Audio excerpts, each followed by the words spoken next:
Pietaro? What a little hater bitch.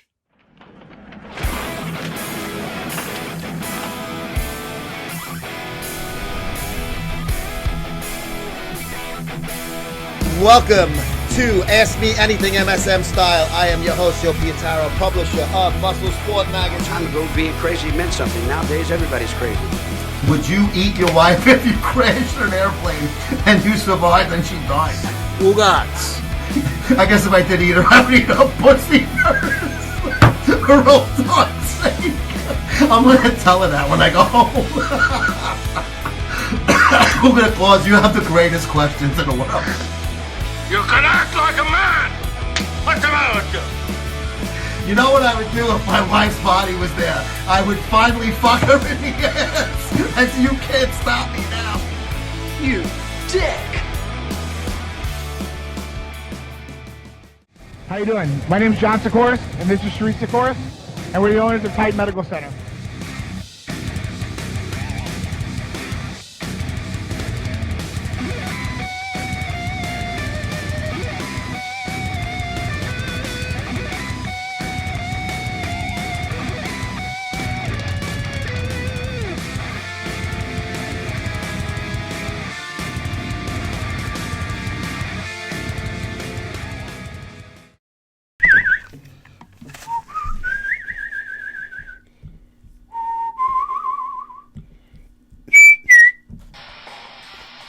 Big Frankie,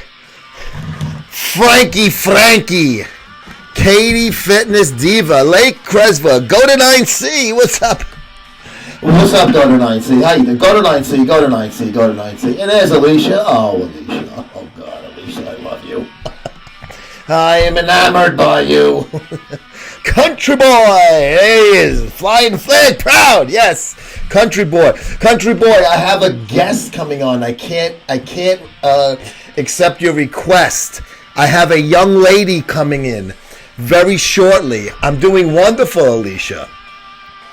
I was talking to PJ last night about you and Keely and your show, and I'm telling him all the good things I want to do.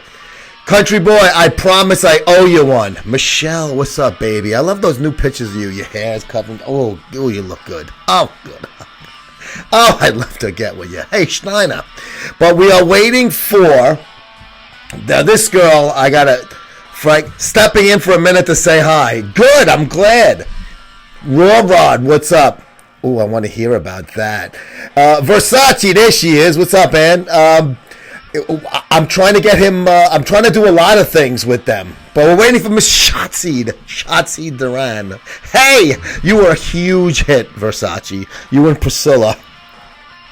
But we're waiting for Shotzie. I told her I would send the invite. As soon as I see her on. Keefus, isn't that right, Keefus?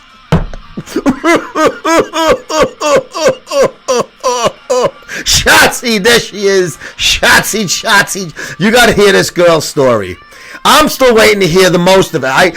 Big Frank pointed me in her direction. First of all, welcome everybody. It's Friday. That means LegalSteroids.com presents Gearing Up. Let me shut the music off so we can hear Shotzie. LegalSteroids.com presents Gearing Up. Right here. Ask Me Anything MSM Style. We have a special guest. There she is, Frankie. Oh, we're going to get her on now. Oh, Shotzie. Shotzie is she's multi-talented in many ways. Friday Titan. I know, Keith. I need help. Help me, Keith, please. Hey, what's up, Toots? I like the braids. Yeah. So you're first of all, you're an MMA fighter, which is just fucking cool as fuck right off of the bat. Yeah. But your story is a lot more involved than just being an MMA fighter. Yeah. Now, I don't know what you don't want to put out there, what you do want to put out there. So I'm going to let you. You can just ask whatever questions and I'll answer them. Well, I know that you had a difficult past. You had some shitty things happen to you in the past. So you can elaborate as much as you... Because it's a great comeback story, if you will. I think it's fucking cool as fuck. So you give us some information, and I'm not going to go to any territory that you're not comfortable with. I'm comfortable with whatever. You're comfortable with whatever? Yeah, whatever. All right, so you were a stripper, right? Yeah. Okay. I've been dancing for a long time. And nothing wrong with that. I think it's great. I think you should show us what you can do right now. I would be more than happy, but we'll get kicked off the air, though. But we can do that on a private show. But so you were a stripper, and you had some bad, guys you were involved with, right? Boyfriends and shit like that. Yeah, I was with somebody for 13 years that was a bad person. Okay. Yeah. He wasn't a very good guy. In the beginning, he was a good guy. They always are, right? They fucking reel you in. They invite you on Instagram live shows, and you think they're real nice fucking guys, and the next thing you know. Literally, I don't do any of this. I am so nervous. Why? First of all, listen. We call this the MSM family for a reason. Everybody is fucking cool as fuck. Some of the guys, they get a little crazy once in a while. I have no idea why. I think I set a great example for being very professional and talking about everything that's not about fucking and sucking and all of that good stuff. So I'm not sure where they get it from, but don't take any offense to that stuff. I don't think you will, judging by the way you look like you could take a couple of jokes here and there.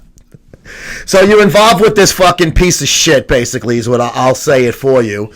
And then you decided to turn your life around, right? So what was the straw that broke Shotzie's back, if you will, to get the fuck away from this dadrul? I think that, well, I mean, I met him when I was really young. I had a 9-month-old baby. I was single.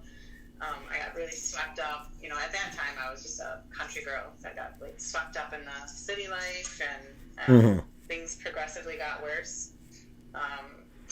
And I kind of delved into drinking, because I was drinking every day. Okay. Coke every day, whatever I could get my hands on. I never did heroin or any of that stuff, but I definitely did the drugs that were in my era. Okay. And I was that girl that everybody just was. I was just a typical stereotype stripper, Mm-hmm. The things that I took on, because I bought a club about 5 years ago to kind of change that outlook. I can't change the world, but I can definitely change the world around me. Yeah. Had my fair share of drugs and alcohol, and one day I just got up one day and I was just scared all the time, and I didn't know what was going to happen. There was a lot of drinking, a lot of screaming, a lot of abuse in a lot of different ways, but I came out with it with some fantastic lessons. And I take all the good stuff, and I just left all the bad stuff behind. I had started to sober up probably about 3 years before I left. Mm-hmm. I think that was probably closer to the turning point, you know what I mean? When you're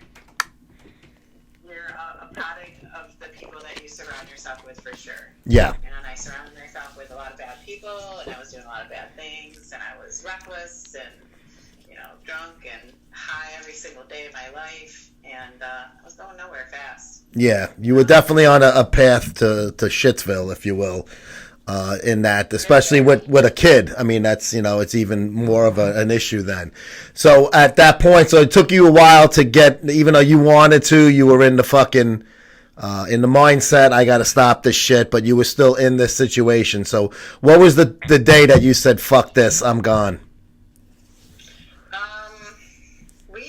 He would pretty much wake up every morning and, tell me how much he hated me, and I should go get hit by a bus and replace things, and there was a lot of anger, a lot of smashing of my things, a lot of smashing of me, and one day I just had enough. I got up and I took a book bag, some sneakers in it, and I just left. I left 13 years of my life behind. Everything I'd ever worked for, all my money, anything that I had, all my clothes, everything, I just left. Were you an MMA fighter back then? I was not. Oh, I was going to say, why don't you just fucking snap his arm or something? All right, so that's that's part of the comeback now, if you will. Now, you not only did you walk away from the bad thing that was keeping you and your child down, so now you took off on your own. So what was the first thing that you did on your own? Like, okay, now I'm away from that fucking idiot. What do I do now to keep going upward? Honestly, I was homeless. I was homeless for like a year. Wow. I slept in my truck, and my friends' couches. I was homeless for like a long time. I lived in a hotel for a little bit. It was horrible. It took about a year to get my life back on track, to be honest with you. It was a pretty terrifying movement. It was the hardest thing I ever did. Sure. The best decision I ever made, but the hardest thing I did. So the first thing I did was, just try to keep myself afloat, I guess. I don't really know. Yeah. Sorry. No, that's fine. So at this point, you're cleaning up your act, though? You're not getting fucked up anymore? Oh, no, I've been clean for many years. Okay, so you were clean, you just were still with the bad dude. I was clean then. Okay. When I left, I was clean, but I was homeless. You know what I mean? I was sleeping with my boss, and my boss shit-canned me on a telephone call. Actually, in a text message about 3 weeks after I left. So then I was homeless without work, and then I just, I was taking side jobs. I went back to dancing for a while. I bartended. Yeah. And then I ended up driving truck for a little while. Wow. Okay, so now, how does this turn into? Because it looks like you're just, you're hustling, you're scratching the fucking surface, doing whatever you can to make ends meet, if you will, to provide. How old is the child at this point? My son was 13. All my kids. So he was never bad to my kids, and it was never really in front of our kids. Uh-huh. And he pretty much had my kids convinced that, because he had 3 girls, and then I had 1 son, but I was a part of their lives for the last 22 years, so I'm still stepmom. Okay.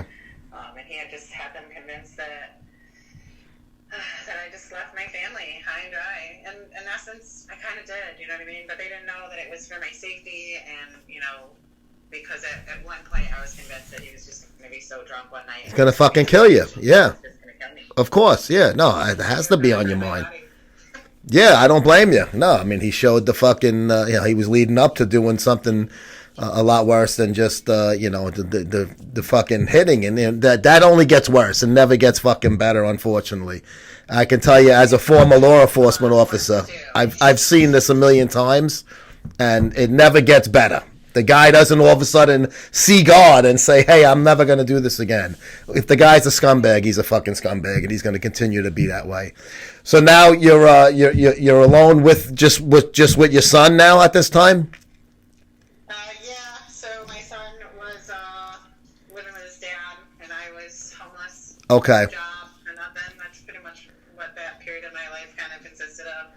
Making sure that I could find places to shower, and it was cold out, so I left him in October, and so I had the entire winter homeless. And I was in the truck for a good portion of it. when was your break? What was the something clicked that it went in your direction? I'm sorry? When did something like good luck, something good happen to you now? I had a friend of mine that he was getting ready to get rid of his roommate, and he was like, hey, you need a place to stay. And I was like, I took it. Obviously, I helped him move all the stuff out, and then I was able to stay there for a little while. And then it was in the city, in a not so bad part of the city at that point in my life. I was staying in a common house. I had found a room for $25 a week in a really horrible, dirty place, but it was warm. Yeah. And that kind of broke, and then through a couple of friends, I was able to get a job. And it took a couple months for that, and that was kind of my break. I had a break. I worked for a little while, and then my ex, his daughter that we raised, our oldest daughter, passed away in a car accident. Wow. And I pretty much lost my mind. So I've only been fighting for about 2 years now. Uh-huh. And I am 40. You're 40. You look you don't look 40, trust me. You look a lot younger than that. Yeah. So I started driving truck, and then what the real big break was is one of my girlfriends from, and I was still dancing at the time, so I was working at the daytime and trucking, and then I was going at nighttime to dance, and I worked out at a club Playmates out in South Byron, and then so one of the girls there, she passed away from a heroin overdose, and you know, I think that was like my biggest eye opener out of all my life, and that kind of like really spiraled me into where I'm at now, and my daughter passing away kind of spiraled the fighting, so it kind of all ties in together. The morning of her funeral, the day before her funeral, there was a comment made about why anybody would go to her funeral. She was just some lowly stripper, and that kind of like broke my heart. I was like, oh my God, you know what I mean? Because a lot of the girls that I worked with had gone through similar situations with either abusive people, because abuse comes in all forms. It's not just physical. Yeah.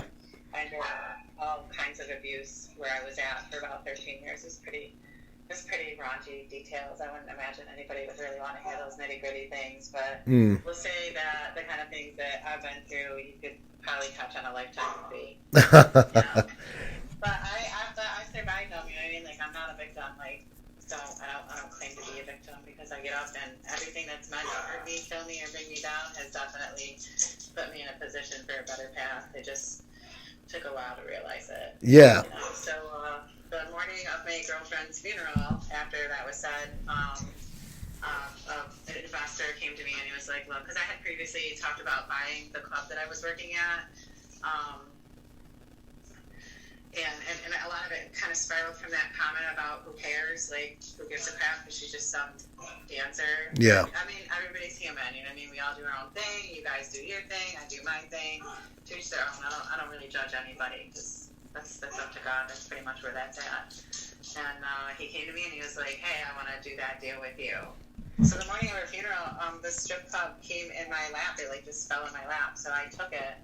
And I was clean and sober for a long time, and I still had a lot of friends, and you know, I knew a lot of females that still worked in the industry, and in that industry, it's you know, it's like any other industry. I mean, there's always politics involved or whatever, but women are just cash cows. I mean, 90% of the club owners are just looking to, they don't care. I mean, you could come in and, you know, your dog died or your baby's in the hospital, and you just don't care, and they just want you to come in and work. And, Yeah. It's really easy for women to slip through the cracks like I did. You know, because I was one of those girls, I'll admit it, you know what I mean? I was doing drugs every day. I probably did an 8-ball of Coke a day. I was drinking. So I would drink, I would drink till I was drunk, and then I would do some lines to sober up, and then I would drink till I was drunk. You know what I mean? It was just a never-ending circle of everything. So I know how that world works inside and out. Yeah. And I've done on both ends, and I wanted to make a change. So I bought the club, and I set out to create a safe place for, you know, women that want to work in a clean environment. I take a lot of girls, if we do come across girls, because it's really easy, you know what I mean, nobody cares about them. I mean, that's like the oldest thing in the history, like the oldest job in history, you know what I mean? It's been around forever. So I wanted to create a clean place, and then I did, and I worked hard for it, you know what I mean, slept on the floor there many nights trying to put it back together. It was kind of a dump when I took it over. And now when I come across girls when we do come across girls that either have, you know, an addiction or are using, you know, we obviously we don't allow them work because we're a cash business, but we do definitely make sure that they have an opportunity to clean up. I have a lot of experience with, you know, the drug community as far as like what happens and how to clean up, and I have a lot of connections in that area. So what we do is offer to help them through rehab. We've created some programs where, you know, like little programs where they can save money and buy houses, and I encourage my girls to get jobs, other jobs, you know what I mean, and go to college and expand their lives. So that's pretty much what we did. That doggy sounds like he's Let him come on camera. Bring him on. Yeah, I know. The dog's here. She's talking. I'm sorry. Here. No, let's see the baby. Aw. Dogs. Yeah. Dogs are fucking cool. Yeah, dogs rule. Where is the place? What state is the place in, and what's the name of it? So I am in New York. It's in South Byron, New York, and it's named Playmates International, and we're a women-run, women-owned you know what I mean? We create a safe, clean environment. We have zero tolerance for drugs, prostitution, Yeah. alcohol. I don't allow my girls to be in there drunk. You know what I mean? Try to break the stereotype that's created. Yeah. The stereotype that surrounds people like me. You know what I mean? They're either drunk or prostitutes or drug addicts, and that's not always the case. You know what I mean? Women come in from all different directions. Yeah, yeah. I mean, it's good money. I mean, let's not fucking lie. I mean, that's why women do it. I don't blame them. I mean, Oh yeah, they're making ridiculous money. yeah, yeah. So it's like you don't have to be down on your last dollar and down on your luck to do it. The smart ones are the ones that are clean and save the money and use it to buy a fucking house or car and shit like that, or invest in the business, not just spend it on shit in the street. So that's the smart way to do it. Yeah, because I mean, it's really easy to just throw it away. I mean, I did it. I made tons of money over the years. Yeah. I did it myself. But we do encourage our girls, like, you know what I mean? Like, we encourage them to save money, and we offer them some spots in, like, our safe, you know, with envelopes and stuff like that, where they can just keep money there. Not to, yeah, piss it away. Yeah. I mean, we've had girls do Christmas or, you know, whatever, for a support system for those that want to get clean. Yeah. You know, visit, rehab, provide them with whatever toiletries they need, or support we can possibly be for them. Yeah. And then, so I have that place. That's pretty much where I went. That's in a shortened version of what happened in my life. And then Yeah. my oldest stepdaughter passed away. It'll be 3 years ago in April, Mm. the 9th. And I pretty much went like downhill after that. You know, I started drinking, but I didn't drink like a lot. Like, my kids didn't really have a lot of support at that point because there was just a lot going on and the family was falling apart. Yeah. And but I did sink into like an abyss of depression and didn't leave my house, didn't pay my bills, couldn't do anything.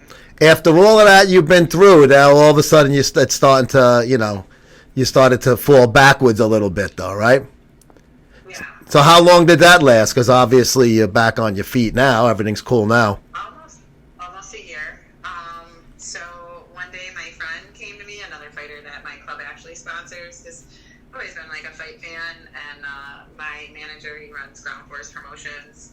I was sponsoring his shows as well. He came to me and he was like, hey, you just gotta get up and get out.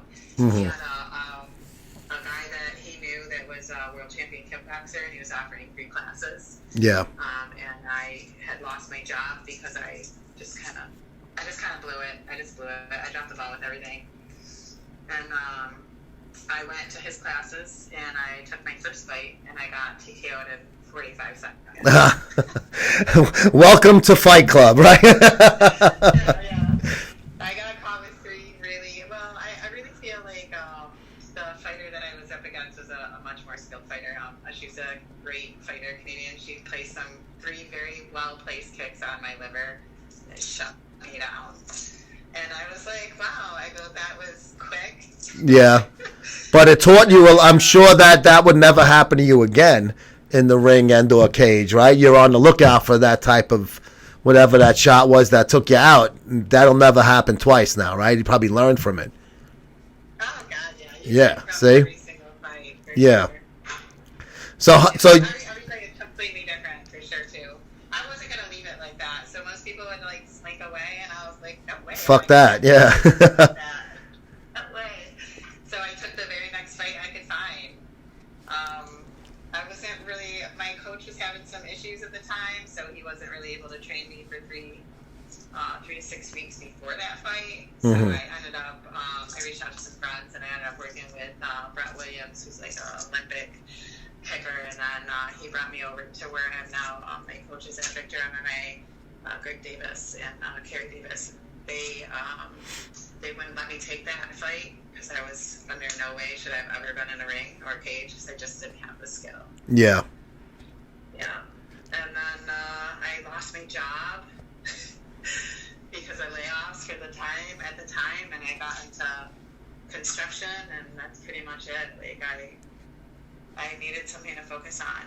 It kind of, I don't know, like, it's kind of brought my family back together too, because like my kids were destroyed. And, like my son, he like has like pictures from my last fight because I won 2 belts on my last fight. He's like, oh, my mom's a champion kickboxer, and it just kind of like, the fighting kind of like, I don't know, I'm just in love with it. I'm in love with it, and I'm like the nicest person on the planet, and then... But it's a sport, though. Yeah, you don't have to be a bad person to do it. You know what I mean? It's a sport. You're fighting, and I'm sure there's after you win or lose, it's you shake hands with your opponent like anything else, and it's you move on to the next fight. Yeah, there's nothing like touching your opponent in the face and then buying her chicken wings afterwards. Fuck, that's great. Yeah, I'm looking at your Instagram page. Your Instagram is Shotzie. It's SHOTZIED. Shotzie Doran. I gotta. What is the origination behind that?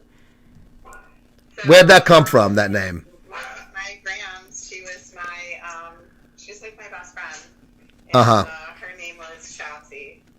Okay. She was okay. So it's a really weird story. So she was one of the first women truck drivers ever. And she had hung around with like 3 big guys. She hung around with one big giant chocolate guy named Spook, and and the German guy named Super Puke. And I grew up. This is how I like grew up. So I grew up with like these people in my life all the time. Like my grandma was really my best friend. She passed away a couple years ago. But so she there was this German guy, and he was named Super Puke. Super Puke. Yeah. Nazi is German, so it actually means my sweetheart and my treasure. Oh, okay. Right, so that was her handle, and when I was born, I don't know, I guess I wasn't really responsive to anybody, and then she said something to me, and she called me Shots, and then, bingo, there it was. Shotzie was my name forever. What is your real name? That is my real name. That's your real name. Okay, I thought it was like a nickname, like... No. Wow, that's fucking cool. And so you followed in her footsteps, driving a truck. And when you said handle, you're talking about like a CB handle, I'm guessing, right? Handle, Yeah, see, I'm older than you, so I remember CBs. My dad had one in the car. I grew up with that stuff, so I'm not that far behind. All of these kids are going, what the fuck is a CB? Look it up, CB radio. You can look up, what was it, Convoy, the trucking song. Convoy in the 70s. Yes, I remember my grand playing that. I used to go with her every summer. I would go with her in the truck, and we would, for the summer. Yeah, Like, breaker 19. I'm trying to remember some of the fucking codes on the thing.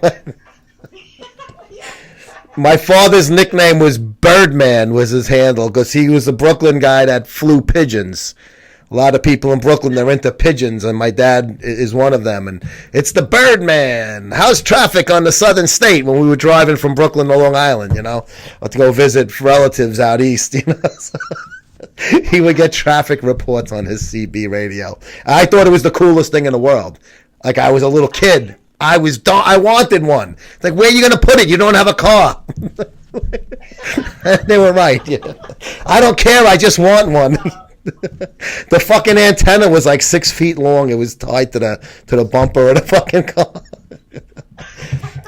But I'm looking at some of your pictures over here. You got some great modeling shots. Obviously, you got some great ink going on. We've had a lot of the women we've had on this show lately. Alicia, Keely. We had Versace the other day. A lot of you girls have just amazing ink, and you take some great pictures where the photographer accentuates that, and he definitely brings that to the forefront in the picture. So tell us about the modeling. Like, when did that start? Because some of these pictures are just fucking, I'm not going to lie to you, I'm getting fucking wood looking at some of them. They're really fucking hot. So where did that come from? Like, how did the modeling first begin with you? So I was like 22 when I did my first show, maybe 21. Uh-huh. And I don't know, like it kind of stopped. I did like some like weird web modeling. A couple of photographers I worked with back then almost scared me off of it because they were like just super crazy and crazy. But I don't know. I've been modeling since about then, and just continue doing it. I like the process of it. I like being really creative. Uh-huh. I actually picked up a camera and did some. I do a little bit of my own photography now. Okay, cool.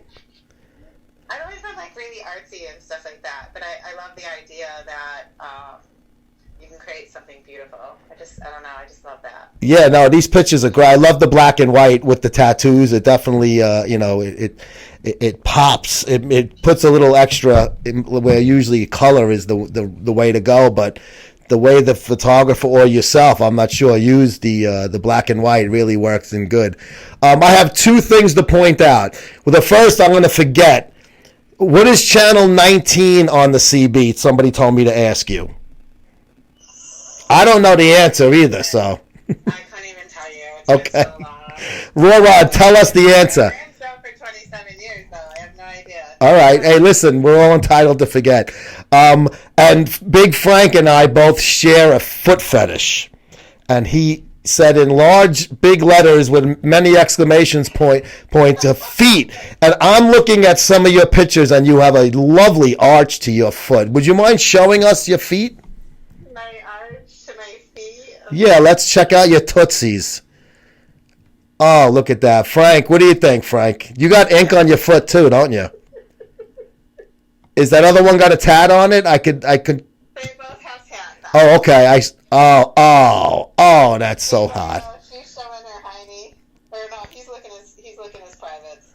He's licking his. Oh my God! I wish I could do that right now. And then she's a kitty because my nickname is Cat, and she's showing her pretty little hiney. Oh man, that is fucking. Well, Frank wasn't whistling Dixie. He told me you had very sexy feet, and now I have seen them almost in person. Yes, I'm definitely enjoying this interview right now. This is I told you, very professional interview. That's the first time anybody's asked to see my feet. Really? You've never had a guy into feet with you? Oh no, I've had guys in the feet, but just never on an interview. Oh, okay. I told you, bro, Frank said. Have you ever given a foot job? No, I've never given a foot job. You wanna? I did have a guy that was very interested in feet, and one time, I didn't know, I was really young, I was dating somebody, and one time he, licked my toe, he, sucked my big toe. I had my eyes closed because he was rubbing my feet, and I wasn't expecting it, and I accidentally kicked him. Oh, shit. That's funny. I didn't know, I was like, oh my God, why are you doing that? Did you like it, though? Did it feel good? I'm not really, a toe sucker person, but you can definitely rub my feet. Oh, I would fucking rub your feet till fucking till the fucking break of dawn. I might rub something on them while I'm doing it, but I wouldn't be able to. That's because I can't lie or hold back. But really, no. Frank did say that you had a nice pair of feet, and I agree. I'm looking at you have some nice footwear on in some of these pictures as well. I definitely dig. I dig the tats. There is a lot of tattoos there. Tell us a little more about the fighting, because that's very unique. I find that really interesting. And women's MMA, and I know you said kickboxing, but you do both now, right? Yeah, I'm actually making my MMA debut in June. Oh, okay. What promotions are you with? Ground Force Promotions. Okay, is that up by you, upstate New York there? Yeah. This one will be at Batavia Downs at the casino, I think, but I'm not really sure exactly, so don't quote me on that. Okay. Yeah, I just covered a couple of local MMA events out on Long Island, and they put a cage in the place, and it was pretty fucking cool. It was really wild, yeah. It's like a concert hall. Like a lot of big-name bands play at this place, but they put the cage in there, and it was really fucking cool. So to see how they transformed this place into a sports venue from a music venue was pretty wild. What do you prefer, the cage or the ring, and why? I don't know why, but I definitely prefer the cage. I feel like it's a lot easier for me to control the center of the cage. I'm kind of aggressive anyhow in there, so I don't know. I just like the cage better. It would seem very different. Like the strategies would be like, I remember when Pride was over in Japan, they always fought in the ring, and then obviously UFC and Strikeforce in the cage. And it was very different for those fighters when they went from one to the other, because a lot of them used their backs to the cage to get like leverage and stuff like that. or like the push off of a guy even when they were on the ground and pound. But you can't do the same with the ropes. It gives too much. You don't get the same spring, if you will. So that's why I was curious. Like, End up outside of the ropes if you try to do that on a rope. exactly. Yeah. That's it's almost like wrestling then at that point. That would be like my luck. I would be like the person that would end up outside of the ropes. I'm like lucky like that. I actually, my first fight with the gym that I'm with now, the place I fight for now, thank God for my corners, because after I got out of the ring, because I was in a ring that was a Muay Thai kickboxing competition, and I almost stepped off the side of it, and it's like 4 feet in the air, and my corner actually pulled me back. Wow. You know, Oh, shit. I'm eternally clutchy. I'm horrible outside the cage. Well, then, you know what? So then book fights that are, cage fight. If that's what you feel more comfortable in, you better. You feel you're better to do that. That's what you do. What is the biggest difference between kickboxing and MMA as far as training and getting ready for a bout goes? Well, they're two totally different sports Mm-hmm. to start. I mean, you have striking and ground, but they're completely different. The rules are different. Your stances are different. The game plan is obviously very different if you're in a cage rather than a ring. But as far as like the hard part of training, it all stays the same. You know what I mean? It's a grind no matter what you're doing. Yeah. You know what I mean, there's MMA encompasses so many different so many different things, and kickboxing is it's a stand-up game. The rules change too in MMA. You know what I mean? Things that I would be able to do in kickboxing, I can't do in MMA. Do you? You can't fight at a distance mostly. I mean, they're going to shoot in and take you down. Now, obviously, you can't say because this is your first foray into the MMA venue. But do you, just by studying it and training for it, do you think it's something that you're going to prefer over kickboxing because you can bring those other disciplines into your offense and all of that? I think that it helps me. Me personally, I'm glad that I was kickboxing first because I had a chance to really take a few fights. I don't want to say like it's a lesser sport because it's by far no means. I mean, they are hard combat sports. Mm-hmm. But I feel like it was the way my brain operates. I have a edge up for me personally. I mean, I don't really know how it's going to be in this fight because it's my debut. But I think that having some kickboxing fights has really helped me throughout that. Yeah. Because now I know what it feels like to be in a cage and competition in general. I mean, listen, just like like bodybuilders or pro lifters or football players or hockey players or basketball players, you know what I mean? Each one has that anxiety that builds up, but fighting, especially combat, it's a whole different ballgame to actually take that walk down there to step in the cage. Yeah, no, definitely. I would think now the person you're fighting, the lady you're fighting, is she a regular MMA fighter, or is she coming from kickboxing as well? I don't know. So I'm not really sure. I don't have an opponent set quite yet. I know that they have a couple people in mind. Oh, okay, all right. Because I'm a novice, and I'm novice. I'm beginning MMA. It'll be somebody who's of equal skill. Yeah, that would be the best bet. Yeah, because I'm just thinking just as an outsider, if I'm coming from the kickboxing arena and I'm fighting someone who's more experienced in the MMA world, I would think as an MMA fighter, my offense would be like, you want to keep it standing up because that's what you're more used to. They want to bring it down to the ground. So you got to start to, obviously you're going to be doing more sprawls and stuff like that, not to end up on the ground. So, but you would have the advantage probably in the stand-up game, especially with the kicking involved. So I guess it depends on, who you get thrown in there with and what their experience level is. So it definitely is going to be interesting for you to have a comparison post-fight, I guess.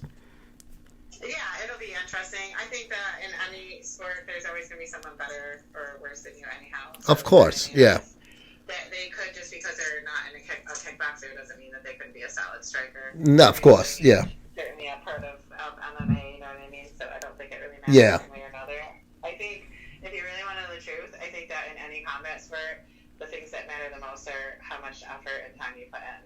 Oh, yeah, so yeah. That should get in the cage. So it doesn't really matter if you're novice or if you're, you've been doing it for a long time. The amount of time that you put in leading up to that cage, because that's the stuff that the fans don't really see. They don't know that that's what it takes. That those sacrifices, that drive, that amount of dedication that you put in is going to reflect when you step in a cage, no matter who you are. Oh yeah, I mean that 9 minutes. I don't know how many rounds or the minutes. I'm just using an example. 3-minute rounds. You might be training 9 months for 9 minutes.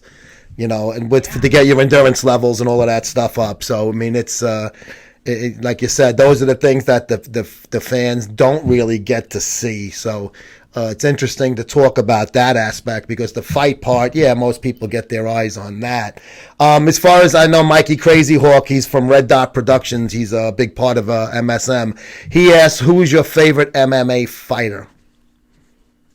So right now, my favorite female fighter is obviously Joanna. Mm-hmm. I'm a real big fan of Valentina.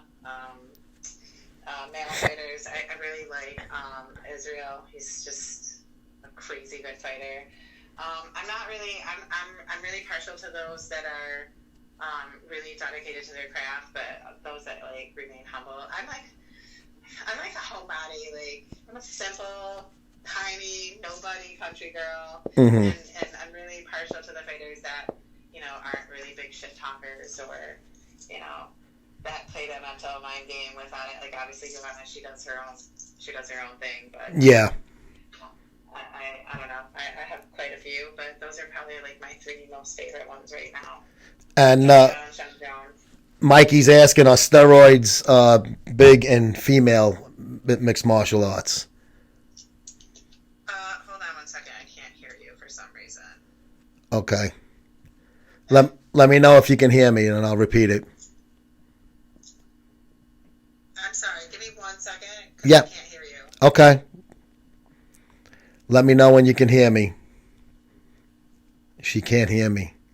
How many fingers am I holding up? I'm so sorry. I don't know what just happened there. Can you hear me now? Yeah, I can hear you. Okay, I feel like I'm on that fucking phone commercial.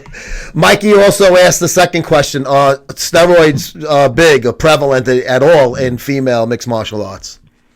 I mean, I'm sure they're prevalent in the higher ends. I don't personally do anything. I do nothing.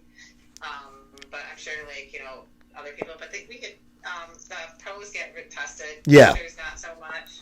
But you don't really see that in Emmys too much, to be honest with you. Yeah, no, I know. A lot of times you see these UFC people get, they get tested and then they flunk and stuff like that. So, yeah, I would think it would be more in the high level in the males, though. As far as what the female goes, it's amazing, though, because female MMA, if Strikeforce didn't really keep it going, and you could say Ronda, and she was in Strikeforce, really made it, a big thing. And it's almost weird that if Dana White didn't accept it, I mean, he didn't at first, and then he brought it along. He definitely didn't want any women in the fight world at all. I remember that. I remember watching his interview with that. He didn't want it, and then he realized, wait a minute, I could make fucking money doing this. Somebody saying Chris Cyborg left the USD. Yeah, well, she got tested positive for testosterone, I think. But that when he first brought the women along after he bought Strikeforce, he had a gold mine on his fucking hands and didn't even realize it. And I'm not gonna lie, it really made an imprint for guys, because you had Misha and Ronda, two really hot fucking broads going at it. And when they were the coaches on the reality show, I mean, it brought it to another level popularity wise to me. Now they were even bigger rivals and stuff like that. Do you feel that as you're an attractive young lady MMA fighter, do you feel that looks have anything to do with it? Because I'll be honest with you, it was better to me as an outside fan following it when the Misha Tates and the Ronda Rouseys were around, as compared to some of the ones now who, they're not good looking. And I hate to sound like a fucking male chauvinist. I'm just being honest, though. I mean, I'm sure looks, obviously everybody knows how, the press part of it works, but I think that women looks definitely help with some, but I think that women are really, in the sport, in this sport in particular, I really looked at for the performance that they put on. I mean, Yeah. like to watch two chicks beating the crap out of each other. Oh, it's great, yeah. But some of them now, they're like, I don't know, they're kind of tough to look at. I hate to sound like a dick, but I'm just, I'm very transparent. I think you can pick that up by now. I think it just depends on whose eyes you're looking at through. You know what I mean? Like, Yeah. People like me, looks don't matter. Like I'm not. You're looking at the fight, yeah. Yeah. Looking at the fight and the technique and the toughness. I think heart goes a very long way in this, a lot farther than looks. Yeah.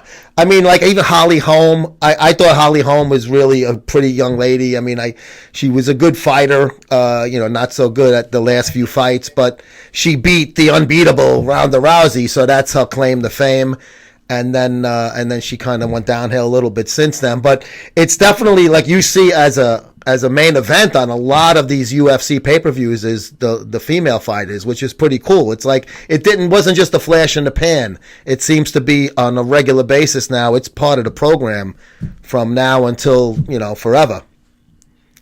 Well, I think that women fighters. I'm partial. I love the whole everything about fighting. Like, I like the training. I like the grind. I like it even when I hate it. I love it. Yeah. I think women. I think I don't want to say like men don't put on a great show, but I think that women tend to put on just a really brutal battle. I agree with you. Yeah. The way we draw a fight that we just had probably one of the best fights in the history of UFC. It was just amazing. Yeah. No, I definitely agree with you. The women really, they don't take like a round off. It's fucking blood and guts from, bell to bell with them. And a lot of times, guys, you see, especially the heavyweights, they get out of breath near the end. They're kind of, grabbing and pushing a little bit. They're not really swinging away because they're both sucking wind a little bit. Seems to me like the ladies are in better shape as far as endurance levels go. Don't get me wrong, now. I don't think it's really about women being in better shape. I just think it's just a different type of fight. I think Yeah. people are drawn to it because it's like that unpluckable fruit, you know what I mean? Yeah. So you get women in a cage and you get men in a cage, but I think that it doesn't matter if you're male or female, we all put in the same amount of work. Yeah. So I think it's an equal draw. I just think it's great that there's females that can pave the way for people like me, you know what I mean, or our younger generation to be strong and, even no matter what happens in your life, you pick yourself up and look at what can be accomplished. Yeah, well, there you go. You're a prime example of that. I mean, we already, the whole beginning of the interview, we definitely, we know how you were able to literally pick yourself up off the mat of life, not the mat in the ring and or cage. Is with being in New York, obviously, as I am, how fucking stupid was it that they took forever to finally allow MMA in the state of New York? I think it's crazy. I just think that people. I don't know. I really don't know because I don't want to like speak if I don't have enough information. Yeah. I just think it's nuts that it took as long as it did, especially with New York. I mean, they'll look for anything to make money off of. So you're damn right. It's a huge growing sport. Yeah. Because it's not. It's weird because you know what I mean. I'm assuming that part of the big controversy is that it's combat, so there's a lot of brutality that people see, but I think that fighting is probably one of the most humble sports I've ever been involved with. Yeah. And I don't know if humble is even the right word, but there is more integrity and humility and kind, beautiful, generous people in fighting than any other sport I've ever participated in or even had the opportunity to watch or be around. Oh, I agree. I mean, it's great when you see them gamesmanship at the end and being respectful of each other. Even though sometimes like at the press conferences it gets a little WWE like, it's at the end of the fight it's pretty good. Now I remember I've been sports writing since 2005 and I used to cover underground MMA in New York. And it was fucking wild. Like, basically what they used to do was, there was one league, there was more than one, but there was the one that I had you had to have connections to get into these places. You couldn't just walk in off the street. It was called the Underground Combat League. And they used to not give you the location until like maybe a day or two before. And it was usually held in like real shithole neighborhoods. Like, one of them I went to was a boxing club in Brownsville, Brooklyn, which is really a fucking dump. It's a lot of fucking murders and shit there. And they would black out the windows, put black drapes and cover everything, and have these underground MMA fights in a boxing ring. And there was no weight classes. You know, you had to know somebody to get in. I think that they even had a door charge. Like, I got in because I was covering it as a media person, but I had to keep the location secret and all of that. And that was the agreement I made with the guy who owned it, guy Peter. And it was fucking wild because they were getting their fucking heads kicked in, these guys. And it was all legit. They had fucking, like EMT people there and stuff like that. But it was cool because it was illegal, technically. It was underground. And it was pretty wild seeing how these guys loved that sport so much that they wanted to fight regardless if it was, and there was only a handful of fucking people there, their friends or stuff like that. It wasn't like they were fighting in like even, the Borgata or something like that in AC. It was a fucking dingy little shithole boxing club on the wrong side of the tracks in town. But these guys went in there and they fucking gave it their all. And I came away pretty impressed, interviewing these guys afterwards and talking to them and finding out, what are your goals? Like, there's Strike Force tryouts. This is going back a few years. So it was pretty wild seeing how it changed from that to maybe hopefully these guys ended up getting a shot to fight in leagues like yourself, even if they're local leagues, at least they're legit and ISKA, and M1 and things like that at least they're sanctioned, if you will, by by a legitimate company. Now, I think I saw on your page you fight under ISKA. You fought under? Yeah. Okay. That's the same one that... ISKA.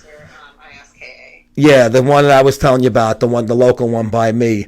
That's the same one. They're ISKA and M1. Rage in the Cage 13. This is the one that you're talking about that's coming up? That one, is it 13? I just fought on the Rage in the Cage on February 1st. That was the title fight. Oh, okay. So this is the latest post you have. That's the last fight. Oh, okay. Now I see the date. I didn't scroll down. I'm looking at it on my laptop, not on my phone. So that's why it's loading differently. So what is your overall record then, as far as all your fights? So I am 2-1, and I plan on taking at least 3 more fights this year, and then hopefully signing a pro contract. Excellent. And when you sign a pro contract, what happens? Like, do you have to fight in a different league? Like, people that aren't familiar with that, what happens when you go from amateur to professional level? I mean, I don't really know exactly how it works. My manager, he handles pretty much all of that. I do know that it is a contract, so I'm like I said, I'm not knowledgeable, so I'm not going to speak too much on it. But yeah, I believe it's you take so many fights within a certain time frame, and then yeah, obviously there's negotiable pay, and things of that nature, winning the winning pot and things of that nature. Yeah. Winning purse, not pot, purse. Do you feel that UFC has too much of a monopoly on it? Like when you had Strike Force and what was the other one with the blue ring with the lightweights? They bought everything up. I mean, they bought Pride, they bought Strike Force.